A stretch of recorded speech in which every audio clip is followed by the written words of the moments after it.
नमस्कार मैत्रिणींनो, धागा फॅशन या आपल्या चॅनलमध्ये तुमच्या सर्वांचे मनापासून स्वागत. तर आता बघू शकता, हा आहे कस्टमरचा ब्लाऊज. म्हणजे ज्या ताईंनी मला हा दिलेला आहे ना, तर त्यांचं काय झालेलं, त्या स्वतः शिवतात, पण त्या काय झालेलं आहे, ह्याची कटोरी जरा मोठी झालेली आहे. तर त्या म्हणल्या मी स्वतः शिवते, पण मला ह्याची कटोरी मोठी झाली, तर आता लहान कशी करू. तर मैत्रिणींनो, आज मी तुम्हाला सांगणार आहे की मोठी झालेली कटोरी, जर चुकून तुमच्याकडून मोठी झालेली ब्लाऊजची मोठी कटोरी झाली असेल, किंवा जर तुम्ही स्वतःची शिवत असलात तरी पण तुम्ही छोटी करू शकता कटोरी, किंवा तुम्ही कस्टमरचं जरी ब्लाऊज शिवायला घेतलेला असतील आणि त्याची पण जर चुकून मोठी कटोरी झाली असेल, तर तुम्ही या पद्धतीनं नक्कीच तुम्ही लहान करू शकता. तर त्या ताईंनी मला ही ब्लाऊज आणून दिलेला आहे, त्या स्वतः शिवतात, पण त्यांच्याकडून ह्याचा कटोरीचा आकार मोठा झालेला आहे, तर मी आज लहान कसा करायचा आहे मी दाखवते. तर त्या म्हणल्या ह्या कटोरीचा साईज मला कमी करून द्या.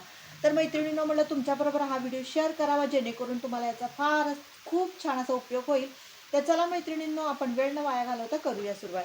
तर हा पूर्ण ब्लाऊज त्यांनी शिवून तयार ठेवलेला आहे, माझ्याकडे त्यांनी आणून दिलेला आहे. तर काय करायचं आहे आपल्याला अशा वेळेस, आता मी ह्या साईडनं तुम्हाला दाखवते. तर आता किती साईजचा ब्लाऊज आहे तो पण मी तुम्हाला मेजरमेंट घेऊन दाखवते. तर बघू शकता, आता हा आहे 9.5 इंचाचा, म्हणजे किती झाला, 38 चेस्टचा हा ब्लाऊज आहे. 9.5 म्हणजे 38, म्हणजे चौथा भाग 9.5 इंच.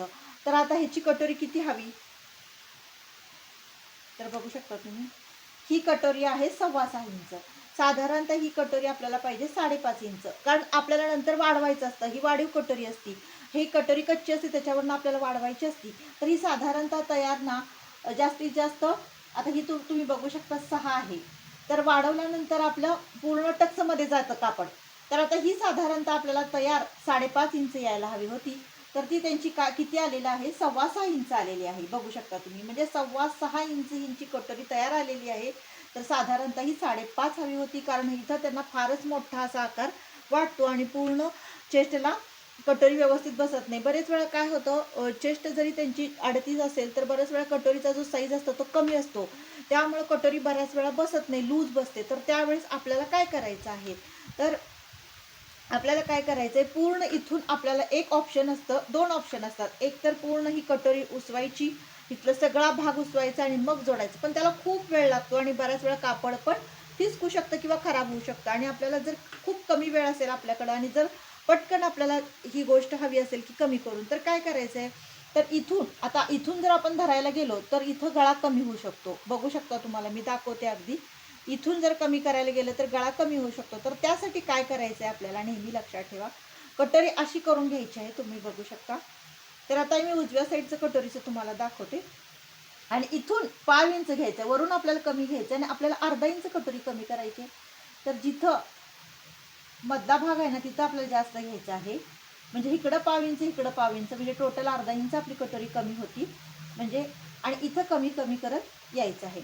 तर तुम्हाला पुन्हा एकदा मी समजावून सांगते की अर्धा इंच कटोरी एक्स्ट्रा झालेली आहे, थोडी चेस्टला ही लूज बसत आहे, तर आपल्याला अर्धा इंच कमी करायचं आहे. तर त्यासाठी काय करायचं आहे, तर आपल्याला इथून पण आपण करू शकतो सुरुवात, पण काय होतं, बऱ्याच वेळा इथं जर आपण धरलं तर गळा आपला जो आहे ना तो कमी होतो. पण आपल्याला काय करायला लागतं मग त्यासाठी, एक तर हे उसवून मग आपल्याला कटोरी व्यवस्थित जोडून मग गळा काढावे लागेल. पण एवढं जर तुम्हाला करायचं नसेल आणि इन्स्टंट जर करायचं असेल ताबडतोब, तर तुम्ही एक करू शकता. तर इथून आपल्याला कमी घ्यायचं आहे, अगदी कमी, म्हणजे पावपेक्षा जास्त आणि कमी, आणि इथून मग जास्त भाग आपल्याला धरायचा आहे. म्हणजे बघू शकता, म्हणजे इकडं 5 इंच, इकडं 5 इंच, अर्धा इंच पूर्ण आपली कटोरी कमी झाली पाहिजे. आणि त्याच्यानंतर इथं पण आपल्याला कमी कमी करत यायचं आहे, म्हणजे खालच्या साईडला तुम्ही बघू शकता. आणि आता काय करायचं आहे, आपल्याला इथं धरायचं आहे, तुम्हाला दाखवते. सुरुवातीला कमी धरायचं आणि मग जास्त धरायचं.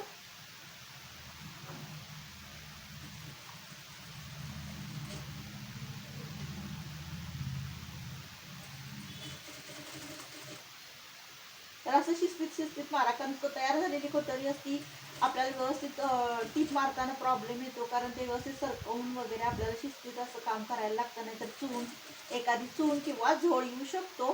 तर थोडंसं काम करताना हे शिस्तीत करायचं, म्हणजे जेणेकरून कुठेही चून किंवा झोळ येणार नाही आणि परत आपल्याला डबल ड्राफ्ट होणार नाही. तर तुम्ही बघू शकता, मी तुम्हाला दाखवते.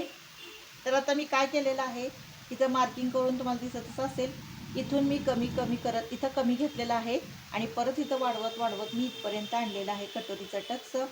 आणि अगदी इथं धरायचं नाही, खाली खाली जर धरलं तर परत योगपट्टी पण आपली कमी होऊ शकते.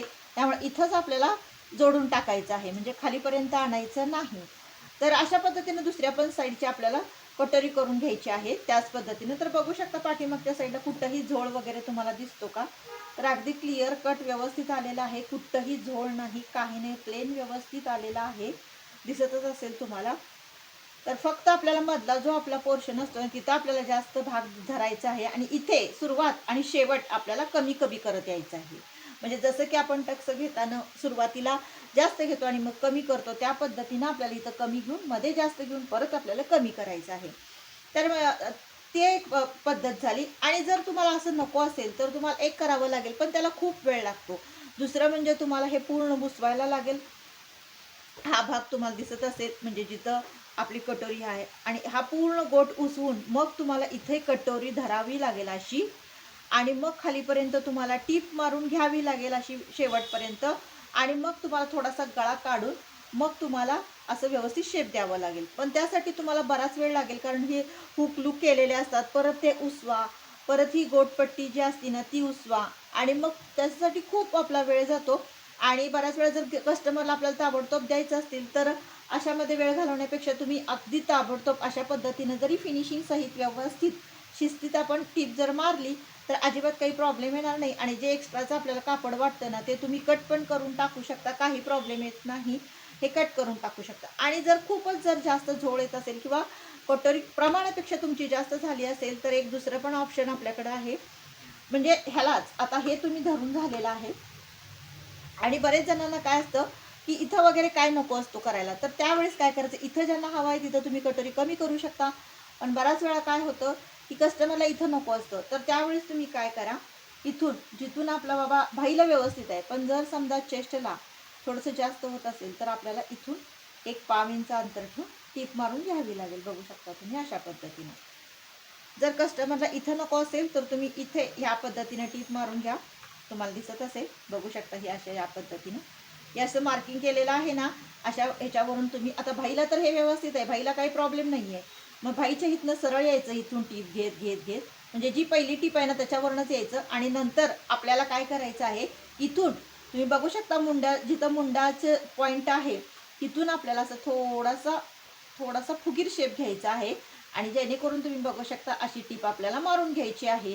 म्हणजे ज्यांना जर इथे नको असेल, इथे त्यांना म्हणजे वाटत असेल की बाबा खूप कापड हे होतं किंवा आम्हाला इथं टीप नको आहे, तर त्यावेळेस तुम्ही हे पण अशा पण पद्धतीनं कटोरी कमी करू शकता. इथं जरी धरलं तरी आपला कटोरीचा थोडा भाग कमी होऊ शकतो. नसेल तर तुम्ही ह्या पद्धतीनं पण कटोरी कमी करू शकता. आणि ह्या पद्धतीनं पण नको असेल तर तुम्ही इथे उसवून करू शकता. म्हणजे 3 पण पद्धती मी तुम्हाला सांगितलेल्या आहेत. तर तुम्हाला जी योग्य वाटते, जी छान वाटते ती तुम्ही करू शकता. तर ही सगळ्यात बेटर आहे. म्हणजे कटोरी जिथं आपल्याला बघू शकता कटोरी जोडलेली आहे ना तिथून केलं ना अगदी परफेक्ट आपली कटोरी बसणार आहे. जी जास्त झालेली आहे ती कमी होणार आहे, आणि अगदी कमी एका टिपेमध्ये आपली कटोरी कमी होणार आहे. तर खूप सोपी, खूप छान पद्धत मी सांगितलेली आहे. बऱ्याच वेळा ज्या नवीन ताई शिकत असतात ना त्यांना हा प्रॉब्लेम येतो की त्या शिकायला म्हणजे ब्लाऊज सुरुवात केलेली असती, बऱ्याच वेळा कटोरी लहान मोठी होती. जर मोठी कटोरी झाली असेल तर निश्चिंत राहावा आणि ह्या पद्धतीनं तुम्ही नक्की कमी करा. टेन्शन अजिबात घेऊ नका. ह्या पद्धतीने जरी एक टीप मारली तर काही झोळ येत नाही, कुठं चुन्या येत नाही, काही दिसत नाही. आणि एक्स्ट्रा जर कापड नको असेल तर तुम्ही हे कट पण करून टाकू शकता. हे कट करून परत ओव्हरलॉक करू शकता. आता हे ओव्हरलॉक त्यांनी करून दिलेलं आहे, पण नंतर आता कट केल्यानंतर आणि पुन्हा ओव्हरलॉक करणं गरजेचं आहे. तर मैत्रिणींनो, ब्लाऊजच्या संदर्भात तुम्हाला कोणतेही छोटे मोठे प्रॉब्लेम्स असतील, तुम्ही ब्लाऊज शिवल्यानंतर येणारे प्रॉब्लेम, ब्लाऊज शिवायच्या अगोदर काही अडचणी येत असतील किंवा तुम्हाला कटिंग संदर्भात काय माहिती हवी असेल, ड्रेस असू दे, घागरा असू दे, ब्लाऊज असू दे, कुठलाही पॅटर्न असू दे, नक्की तुम्ही कमेंट करून सांगा. त्याच्यावरती नक्कीच मी व्हिडिओ बनवण्याचा प्रयत्न करेन आणि तुम्हाला 100% योग्य माहिती देण्याचा मी प्रयत्न करेन. जसं की मी माझे कस्टमरचे ब्लाऊज कशा पद्धतीने शिवते त्याच पद्धतीने मी तुम्हाला सांगण्याचा नक्की प्रयत्न करेल. तर ब्लाऊज शिवून झाल्यानंतर बऱ्याच अशा छोट्या मोठ्या गोष्टी नवीन शिकणाऱ्यांच्या बाबतीत प्रॉब्लेम येत असतात. जर तुम्हाला हे प्रॉब्लेम येत असतील तर कुठले प्रॉब्लेम येतात ते नक्की कमेंटद्वारे मला सांगा. मी त्याच्यावरती पण व्हिडिओ बनवण्याचा प्रयत्न करेन. जसं की गळा मोठा झाल्यावर लहान कसं करायचा, लहान गळा मोठा कसा करायचा, तर मार्जिन नसेल तर सैल कसा करायचा ब्लाऊज, भाई उंची कमी झाली तर वाढवायची कशी, ह्या सर्वावरती मी व्हिडिओ नक्की आणण्याचा प्रयत्न करेन मैत्रिणींनो. तर आजचा व्हिडिओ तुम्हाला कसा वाटला नक्की कमेंट करून सांगा. आवडल्यास लाईक शेअर आणि सबस्क्राईब करा. भेटूया नेक्स्ट व्हिडिओमध्ये. बाय.